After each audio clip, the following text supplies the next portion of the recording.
staged UFO attack on Earth. We have been preconditioned by all the media for the past couple of decades to slowly but surely start accepting the existence of aliens and UFOs.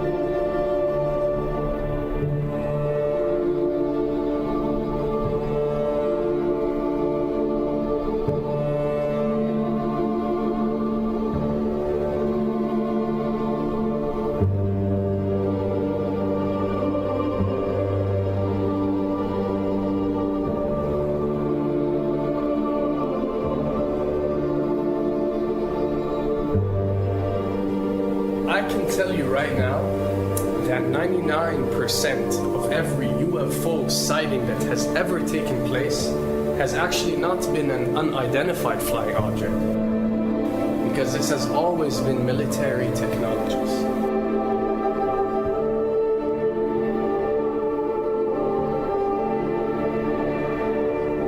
Another thing I'd like to point out is surveys and questionnaires. You know, we get surveys and questionnaires all the time, sent out by the state or by the government or by our rulers and our officials and so on and so forth. Do you really think that these ruling powers care about what you think? Do you really think that they're waiting to ask you and receive your answer before making a decision? What happens with these questionnaires is that they are released. For example, what country do you think the US should attack next? And if it yields back results like 70% of the US population believe Iran is the next country that should be attacked, this is actually a study conducted for the effectiveness of the media propaganda that they are using. So when they get such results, they look at it and they be like, all right, amazing. Our media propaganda is working. We are purposely trying to manipulate people to think that Iran should be the next one, and check out the survey results. We're doing a great job in propaganda. That's what it's all about. And if the results come back and they aren't up to par, so let's say 20% want war with Iran and 80% want actual peace, they say, okay, so now we have to go and rework our media propaganda and make it more effective so these percentages change. Why am I saying this? Because of the UFO phenomena. Since the 60s, the amount of people who believe in extraterrestrials have skyrocketed, and they're only increasing day by day in our modern world. This only confirms the success and the plans that are taking place to first manipulate you to believe in UFOs, and second, to conduct a UFO attack that is going to force the whole world to unite to fight off this enemy and accept the New World Order. A former Canadian government official is warning we may be on the verge of intergalactic war, saying, quote, the Bush administration has finally agreed to let the military build a forward base on the moon, which will put them in a better position to keep track of the comings and goings of visitors from space, and to shoot at them if they so decide. I was introduced to the late Dr. Wernher von Braun in the U.S., the father of rocketry. In my first meeting with him, during that first 3.5 hours, he said to me, Carol, you will stop the weaponization of space, because there is a lie being told to everyone that the weaponization of space is now first being based upon the evil empire, the Russians. There are many enemies, he said, against whom we're going to build this space-based weapon system, the first of whom was the Russians, which was existing at that time. Then there would be terrorists. Then there would be third world countries. Now we call them rogue nations or nations of concern.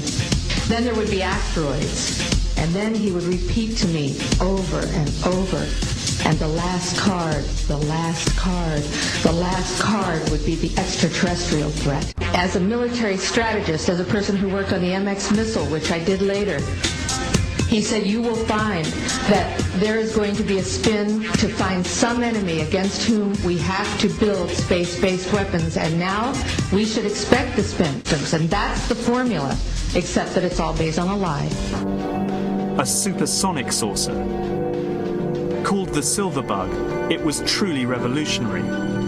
The plans show in detail a multi-jet engine craft that boasted amazing maneuverability and speed. It's an intriguing thought that this concept may tie in with the work of the German scientists who brought saucer technology to the US at the close of the Second World War. What was needed were certain cover stories. What do you do when people are spotting aircraft and then telling reporters that they've seen something very unusual flying out of an airbase in Nevada?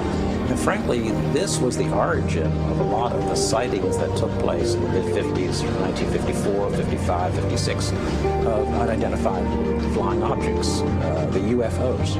So the CIA was involved in encouraging people to believe that, yes, they saw UFOs, and the CIA and the military tried to be very helpful to reporters to get these stories out, to divert the attention of the country, and particularly the people in this region, about what they had actually seen. Mexican Air Force pilots capturing on videotape what are said to be 11, count them, 11 UFOs. The Mexican Air Force has released a video that some of you are going to find difficult to believe. A journalist says it shows images of UFOs tracking a Mexican military plane. So what's the truth about UFOs? The story of successive attempts to develop radically new forms of flight, conducted under the strictest secrecy, is inextricably bound up with our relationship with UFOs over the last 60 years. Whether it's Allied pilots buzzed by strange balls of fire in 1942, or the Roswell incident 5 years later, there is a strong case to be made that secret military technology offers a convincing explanation for many UFO stories. Anytime the government has secrets that they can keep from us, they can manipulate us by those secrets. In essence, they still remain 25 years at least ahead of us in technology, information, and knowledge, and secrets, and they are using them against us.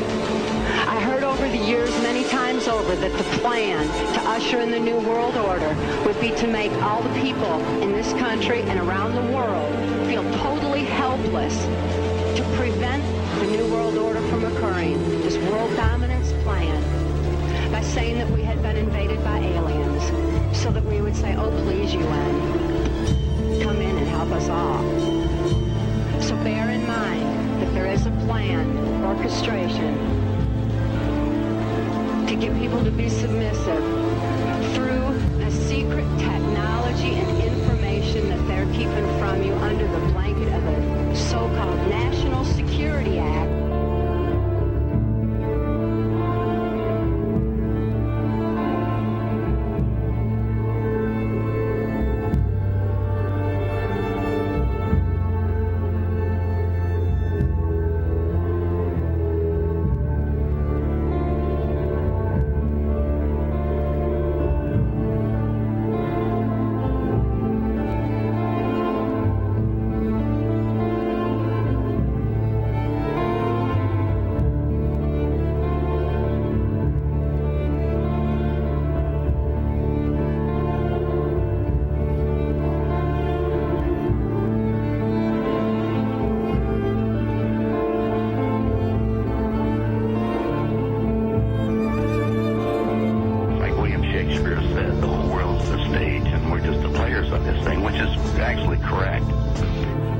Perhaps we need some outside universal threat to make us recognize this common bound. I occasionally think how quickly our differences worldwide would vanish if we were facing an alien threat from outside this world.